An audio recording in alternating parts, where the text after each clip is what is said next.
Oh, it's you, is it? I like what you've done to your, yes, very nice. Welcome to Monstrosities Mon Amour, the show where we celebrate things that get a bad rap. I'm John Grindrod, a writer, enthusiast, and geek. I'm sorry, that's just the way I roll.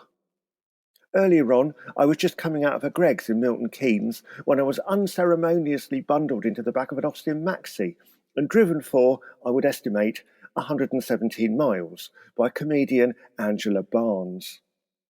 Angela, where the bloody hell are we? Well, we are in Brighton, but we're not in a bit of Brighton that people usually think about when they think about Brighton. We are in Brighton Marina, which I think sounds a lot different to what you find when you get there. Before I'd ever been to Brighton Marina, I think I had Rio going through my head. I think it was all just people like hanging off of yachts. It's not so much, is it? Not really. I think that the thing is because it's in Brighton, and Brighton, it has so many reputations, Brighton, but none of them really are shown in Brighton Marina of the things that it's known for. It's a very sort of middle class, liberal, green, gay friendly, all of those things that you use to express what Brighton means to you. Regency, Victorian architecture, all of that stuff.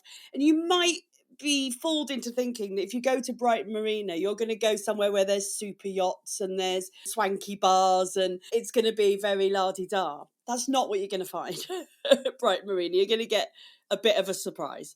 I sort of couldn't quite believe it the first time I went. What was your first encounter with it, and what was it? What did you think? So I came to Brighton for university, like lots of people did. I went to Sussex University in '96, which architecturally is really interesting place. Basil Spence designed campus, and in fact, I got married in the meeting house at Sussex University. So, la-di-da, get me. But that is a place that is quite loved by people who love modernist architecture, and it's quite affectionately thought of. Whereas Brighton Marina is a different sort of brutalism. So I first went there. In fact, my first ever trip to Brighton Marina was to go to a midnight screening of The Exorcist on Halloween 1996. And a group of us students, we piled into a car, we drove out to the marina. And I'd never been there before. And it was like, where are you taking me? What is this? And as you approach the marina from the main sort of coast road, it's just concrete is all you can see, and you sort of come into the marina and it is multi-story car parks, it is concrete, it is brutalist, but when you get within, it's this sort of mishmash of, it doesn't know what it is, Brighton Marina. That's what I sort of love about it. The walls outside it, the east wall and the west wall, are these big concrete sea wall structures that are beautiful, I think. And, you can walk out on them and there's often people fishing from them and they're beautiful structures into the sea. But once you get within, it doesn't know what it wants to be because there's a harbour, there's a marina with 1,600 berths for your yachts and and there's shops where you can buy your yachts and you can buy anything you need for your yacht. There's swanky little boutiques or whatever. But after you've bought your yacht, you can have a Nando's or go bowling.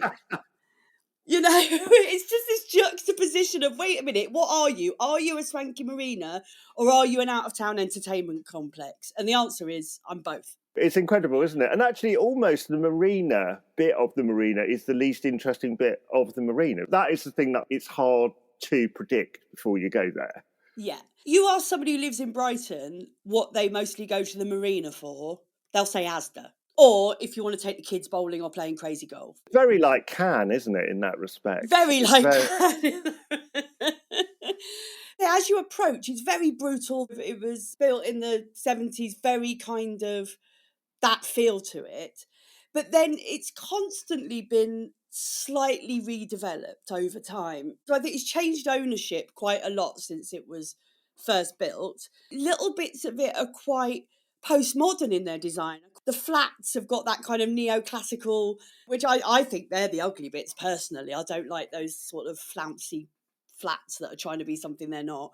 And then you've got the newer apartment buildings, which have almost got a high-tech sort of feel to them, almost kind of a bit, hey, come and live in our swanky apartment, for the kind of early 2000s digital development crew, I think, that moved into Brighton.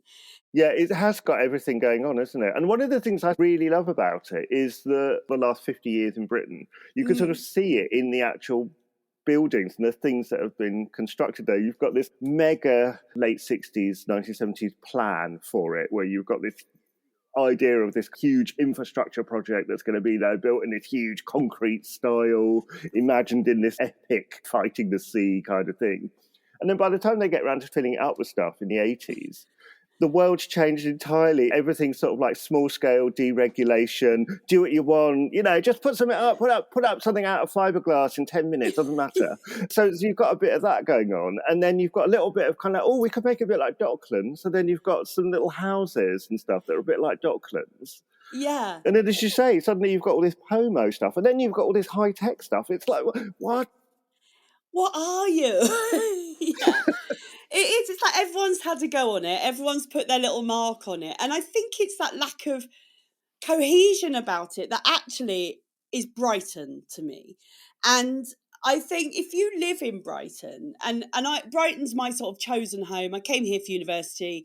I went off to London for a little bit, didn't really like it, came back to Brighton, and it's where I've lived longest in my life. So although I grew up in Kent, I feel like Brighton's home. And I think when you live here, you realise, actually, what people think Brighton is a very small part of what Brighton is.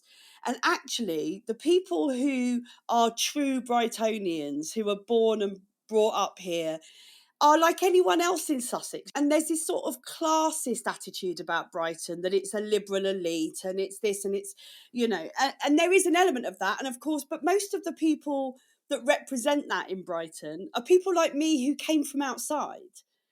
It's not like the old Brightonian families who live here, and they get overlooked a lot. And what I like about Brighton Marina is, like, people say awful things about the marina, but they're not the people who live here. Brighton Marina is always busy, always full of families doing their thing, because you can go there, you can park for free. The multi-storey car parks are free. You can park your car. Oh, the dream. And you can take your kids bowling, you can go play crazy golf, you can go to Nando's, McDonald's, you can watch a film, you can do your supermarket shop. You can do all of that, and it's used, and that's what's important, right? It doesn't matter how pretty it is. It doesn't matter how it doesn't, architecturally match, or it's not that aesthetically pleasing. You can spend a day there and be entertained, and that's what it's for. Exactly. And when you walk round some of the super touristy bits of Brighton, like the lanes, there's nothing there that you could use as a resident of Brighton. You're never going to kind of wander around and go, oh, great, I can get in a really expensive dream catcher or something. That's not something that you're going to be pouncing on as a local resident. Whereas, as you say, having a big old supermarket and a cinema and stuff is great. Everywhere needs that stuff. So I studied in Bournemouth, and we had like a leisure park that was inland, and that was the place we went to. So that was like the equivalent massive UCI cinema, Laser Quest. But that was sort of inland. And I think the amazing thing about Brighton Marina is it's that idea of having a retail park out of town, but the out of town bit is hanging over the sea. Yeah, yeah. That's so unusual. I can't think of anywhere else where that exists on the beach. Literally, you are on the beach in this out-of-town complex. It's incredible. And what's great about it as well is it's not for tourists, really. I don't think tourists come to Brighton and go to the marina. I think there's that little strip of Brighton. So you come out of Brighton train station and you walk down Queen's Road and then down West Street, down to the pier and the beach. And that bit is the hen and stag strip, which is where where you'll find the Walkabout bar, and you'll find the nightclubs, and you'll find the big Odeon cinema and the Brighton Centre and all of those things, which is, if you're coming from out of town to do those things, that's where you go, because it's straight down from the station, bang, you're there. Whereas the marina, you'd have to get on a bus or get a taxi, or it's quite a long walk from the centre of Brighton, because it's right out to the east of Brighton. And it's quite forbidding if you approach on foot. You've suddenly got this massive J.G. Ballard style flying motorway above you, like that seems to just go into the sea. It's sort of insane and doesn't make any sense as a place. Does it? As you say, it doesn't remind you of anywhere else, really, does it? No, I don't know really what possessed them in the sort of late 60s, early 70s to go, let's do that. Because you had that area sort of going up from the centre of Brighton up to the marina, the Black Rock, is these beautiful old cliffs, which actually, if you look behind the marina and look at those cliffs, I'm no geologist, but you can see, you know, the way it goes from flint to chalk, and you can see that kind of millions of years of development in the, because for a while, until the late 70s, there was a Lido there at Black Rock from the 1930s, I think, like a proper sort of Art Deco Lido. A bit like the one at Saltdean. I think they were built by the same person. But that got demolished in the late 70s to make way for the Brighton Marina. And you sort of look at that now and go, I wish I'd been in that meeting. Like, what were they smoking that made them go, right, this beautiful bit here, what we'll do is we'll pour in a load of concrete. I mean, I love concrete, don't get me wrong, and I can't get enough of it. But it just seems like a mad bit of town planning that's so unusual. Seeing the road burst out of the cliff, you know, it's sort of midway through the cliff. You know, it's like Dune or something. It's like some giant tunneling worm has escaped from the land. It's not normal, is it, that? No. I mean, it's just a bit beguiling, isn't it? It's just a bit hard to know what you're doing. And also constant changes of level all the time. Oh, we go up a little step, oh, we're on a little wall, oh, we're down a thick. All of that stuff is also slightly Crystal Maze. Some elements of it feel a bit like I'm in some kind of like game. I don't know what I'm doing. Like, is there going to be a gorilla at the top here throwing barrels down at me? I don't know what's going on. It's a bit like that. It's like I'm in the supermarket zone, I'm in the boat zone, I'm in the... It is like it's divided into these little... So my dad, he passed away 2008. So when he used to come and visit me in Brighton, he loved the marina because he liked looking at boats. He would never, you know, working class bloke, he never owned a boat, but he loved looking at them. And I think his dream was that one day, you know, he might have a yacht. So we would walk around the marina and walk out on the wall and look at the boats, and it was all very lovely. And then we'd go and have a McDonald's. You know, brilliant. Where else can you do that? Look at a super yacht, then have a Mackie D's. Great. It is amazing, actually, that collision of class and lifestyles that you've got in such a small space there, haven't you? It does feel like they do bleed into one another. They're not totally exclusive. And I think that is also quite interesting because you do have to go through one to reach the other. You can't avoid it. And that's sort of quite good. In some places, like in Cardiff, where the waterfront development there sort of blocks off the big working class neighbourhood right next door. But here it sort of feels like they're actually all part of the same thing rather than being totally separated. And I find that really intriguing. Yeah, that's true. And actually, it's funny you mentioned Cardiff because I guess that is the nearest other similar, like on the water sort of out of town. But it feels much more sophisticated. There's a comedy club there, the Glee Club, so I play that quite often. So I know that sort of Cardiff Bay area quite well. And it's certain it doesn't feel like Brighton Marina because it's so much more modern and it doesn't have that brutalist edge to it that Brighton Marina has. And I really like that sort of, it feels like the marina is for everyone. And actually, the people who are excluded from the marina or feel or don't like it or whatever, it makes a change that it's the sort of middle class elite that feel like they don't belong there. Well, good, it's not for you. I found this quote, I'll read it, from Piers Goff, the architect who's famous for the Docklands development, wasn't he, and things like that. I imagine he loves it. Well, he wrote in The Guardian, he wrote about it. He says, when you hear the words Brighton and Marina, you expect something wonderful. Instead, it's a dismal collection of bleak car parks, multiplex sheds and shops that would disgrace any city in the UK. It's incoherently planned, full of flat-footed architecture and a dereliction of duty by the local council. It's beneath tawdry, it's absolutely grisly, the most tin pot piece of rubbish imaginable. And I just think, it's not for you, mate. It's not for you. So, good. I'm glad you don't like it. Stay away. And there is something kind of quite lovely about the fact that it does feel improvised. I love the fact you've got this kind of mega plan from the 70s and then you've got all this really improvised stuff on top of it. It normally takes somewhere hundreds of years to end up feeling that kind of like higgledy-piggledy and improvised and kind of medieval. Exactly that, I think. And it's because if you think about Brighton city centre, that's a real mishmash of style, because obviously you've got that Regency style that made it a popular destination. You've got the Pavillion, you've got all those sort of very Regency buildings. But then you've got, when the railways came, you've got that beautiful Italian sort of Victorian train station, and then that Victorian influence everywhere. And then as you get into the, there's a bit of Art Deco, you've got Salt de Lido, you've got a bit of that international style stuff. And then you come into the post-war period, and suddenly, because Brighton wasn't as damaged as a lot of coastal towns, I don't think, during the war. It had a little bit, but not like, a lot of Kent coast was quite destroyed by the Second World War.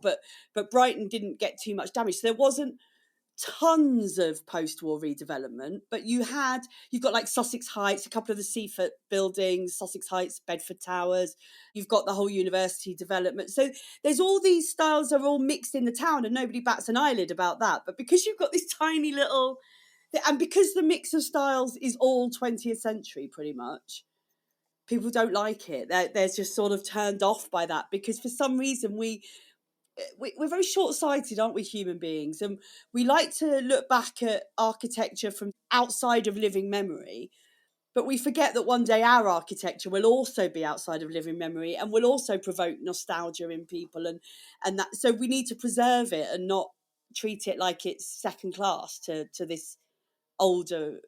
I feel very strongly about that, about this sort of, we're very protective of architecture that is nostalgic for the ruling classes. We don't knock down palaces, and we knock down car parks. Even I always mention Welbeck Street car park, that beautiful car park in Soho, just incredibly beautiful structure.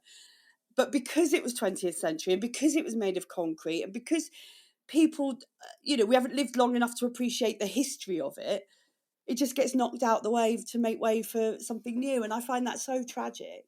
Because Brighton has got this massive Regency connection and, the Pavillion and everything. That idea of like a luxury pleasure palace that is an entirely a bubble of delightful fantasy. The Marina is simultaneously kind of not doing that, but also weirdly also doing that. It's full of different ways of exploring imagination and fantasy and pleasure, from boats to cinemas to places to eat to the actual sea itself and just being in that whole environment. It's got all of that stuff going on. So it is a sort of pleasure palace, but not in that sort of wedding cake kind of way.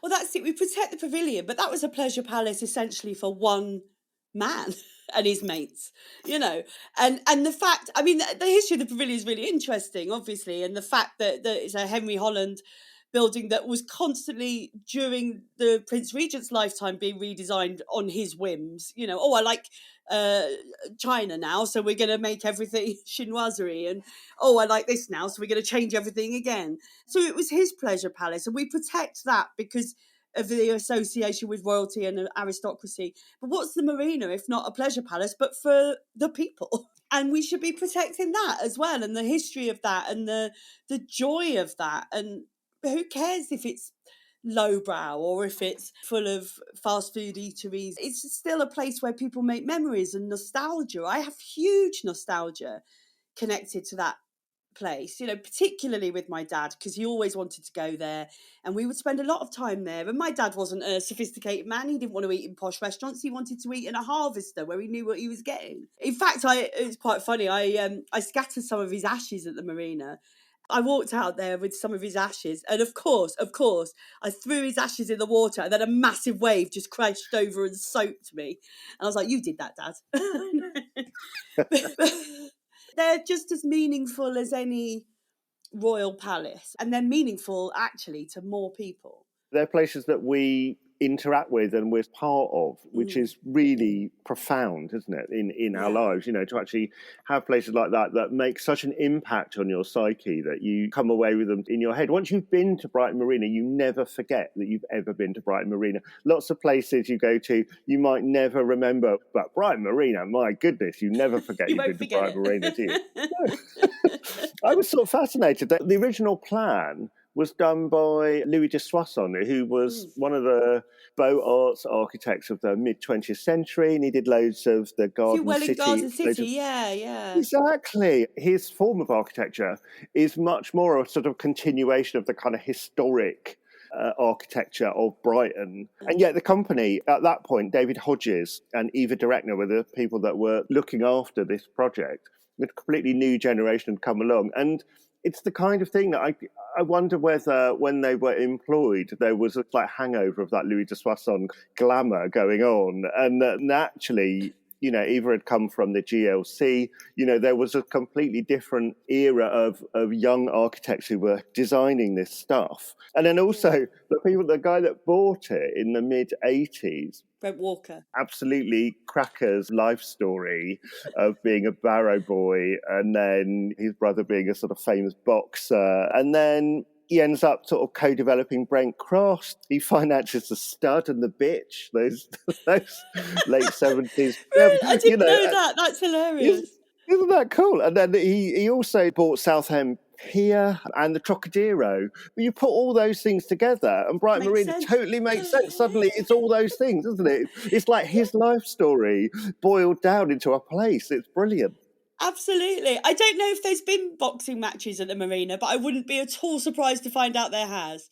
Absolutely, that's really interesting. I didn't realise quite how... I knew that he bought it, but I didn't realise how what his life had been like. That's incredible. It's crackers, isn't it? Oh, yeah. So, I've thoroughly enjoyed my trip back to the Marina, but while I was in the boot of the car, there was this plastic bag full of metal objects that kept banging me in the side of the head. And as I was getting out, I noticed that actually they were like old lettering that had been taken off the side of a building. I think I could spell out the words telephone exchange, possibly with them. I'm not sure. What's going on with them? So this is my minor monstrosity. Is a little while ago, last year I think sometime, I put a post on Instagram. The post it was the word chemist in this lettering that was so evocative for me. I have a real sort of sense of nostalgia. I'm going to try and explain something a little bit weird now. So I have something called synesthesia, which people know a bit about, I think. So for me, it's very colour orientated. So, for example, abstract concepts have colours, so days of the week, numbers, years, etc. I've tried to explain this to people over the years, and they always look at me blankly. So don't worry if it makes no sense. But the only way I can put it is that my thoughts live in physical places, and usually places from my past. So, for example, if I think about classical music, that's always on a windowsill of a classroom at my primary school. And I've sort of explained this to people. Anyway, I eventually wrote to a professor of synesthesia because I'd already been diagnosed with synesthesia. And I wrote to a professor at Sussex University and I explained this. And I said, is this something you've come across before? Everyone I talk to looks at me like I'm mad. And she said, I haven't come across it before. However, I'm really interested in it. Let's do a study. So currently there is somebody at Sussex University doing a master's of what they're calling location memory. Now, the paper hasn't been published yet, so I haven't got my answers particularly. But what's been really interesting is they have found other people who experience the same thing. So I'm not the only person in the world. But what it means is this, so they're calling it location memory. And so it means that place is really important to me. And I think that's why things like brutalist architecture, modernist architecture, because it's so evocative of my youth growing up in the 1980s. And this lettering is something that when I see it, I have a really visceral reaction to it. It's a really deep nostalgia. And often the places where certain thoughts I have lived, is the only way I can describe it, this lettering is present because it was so ubiquitous in the late 70s, early 80s. And so I posted a picture of it. And the only way I can try and describe it on an audio, it's that sort of block lettering with a colour with a white outline. And there's a serif, but a very sort of distinctive, not like a Times New Roman. People will know it when they see it. It's the chemist lettering. It's recognisable from so much stuff. It's interesting because there's a whole group of these slab serif fonts. They were all grouped together as kind of Egyptian italics, and there was sort of profil and stymie and all of these. But this particular font was slightly elusive, wasn't it? Like nobody had really quite pinned down exactly what it was. It's got a particularly distinctive little serif that comes off the A, which you don't get with all the other ones, and nobody could quite work out what it was. And then, hey presto, one day. Well, yeah, when I put this post on Instagram, and I basically said, there's something about this font that I love. What is it? Can anyone tell me more about it? Tell me where I can find more of it. And Jason Hazley wrote to me. I don't know if you know Jason. Him and Joel Morris wrote the adult Ladybird books that came out a few years ago, and he's a comedy scriptwriter and things. So he emailed me and said, I've just seen your post on Instagram, and I've been on a hunt for a long time for this font. And him and Richard Littler, who's behind the Scarfolk series, had sort of done their own investigation and had obviously been obsessed with this. I had no idea. I just posted up some lettering that I liked. And I didn't realise there was this whole world of people that had been trying to get to the bottom of what this font was. And it was by a company called Intersign, and it's called Festive. And it was, I think it's linked to the Festival of Britain. And so it turns out there's this whole community of people who are also obsessed with this font. Yeah, by the Intersign Signage Company, designed by Maurice Ward. So yeah, there you go. And it gives me that proper Proustian rush when I see it, that proper sort of, just transports you to the 1980s and, being a child in a very innocent world. It is evocative of flat roof pubs or of municipal buildings that would have that as signage, but as you say, also like chemists. It's sort of quite decorative, but also solid and sort of quite chunky. There's that 3D-ness, which is really appealing as well. And one of the things that I guess is quite sad is this lettering is disappearing. I guess it's so old-fashioned. It's so of that time that, I mean, maybe there'll be a sort of a resurgence at some point, who knows, but it just feels like if you do see a shop with it on, you do think, wow, that shop hasn't changed for 50 years. It does look out of place now, but it gives me a little thrill when I do see it, and that little warm sort of glow of nostalgia. And actually, I did buy some letters on eBay. I would show you, but we're in the process of trying to move, so we've packed a load of stuff and put it in storage. But I just saw them on eBay, and I thought, I don't know, these letters don't even mean anything to me, but I have to have them. So I've got an F, a G, and an H. Amazing. I don't know what I'm going to ever do with them, but I've got them. There we are. You can. I think what you need to do is you need to find a really small window and put them up in the window facing out, so it looks like from the outside you've got the entire alphabet, but you can only see a tiny bit of it. Perfect. That's exactly what I'm going to do. They'll be in the bathroom window of my new house. People outside will be wondering how have they managed to get the whole alphabet in there. I think that lettering is magnificent and, as you say, incredibly evocative.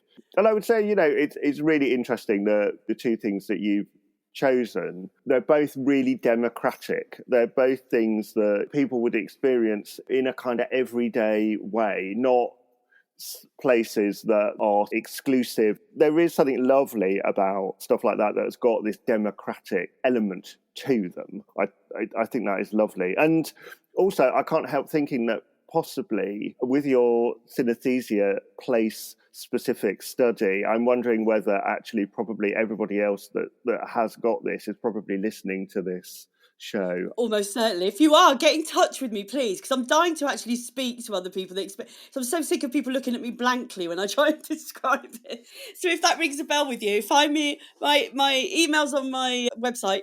Please get in touch. Angela, you're about to just go off on a big national tour. I am indeed. And where can people find out more about that and more about your work generally? So my website is angelabarnescomedy.co.uk. My tour dates are all listed on there for the spring of this year. So I kick off in a couple of weeks. There will be more dates. I know people get very upset when they look and go, "You're not coming to Scotland." I am coming to Scotland in autumn, I promise. But those dates just haven't been released yet, but they will be in the next few weeks, hopefully. So there's a mailing list on my website. Feel free to join up with that. I promise I don't spam people. I only send out a couple of emails a year, just letting you know when I'm on tour. So yeah, you can join that. Yeah, follow me. I'm on all the usual places: Instagram, Blue Sky, not the evil one anymore, or the most evil one. They're all a bit evil, aren't they? But you know They're what I all mean. a bit evil. They're Yeah, all a bit exactly. evil. Well, thank you very much, Angela. That was wonderful. And Such a thank you for... pleasure. Thank you. And I obviously I love your books, John. So I'm so chuffed that you asked me to come on and do this. I'm really pleased. Oh, shucks, honestly, stop it. So I think tonight I'm going to have a wonderful dream about the phrase Monstrosities Mon Amour written in the Festive font attached to a huge concrete revetment on the side of Brighton Marina with the waves crashing over it, and what could be a lovelier way to go to sleep. Thanks very much, Angela. Goodbye.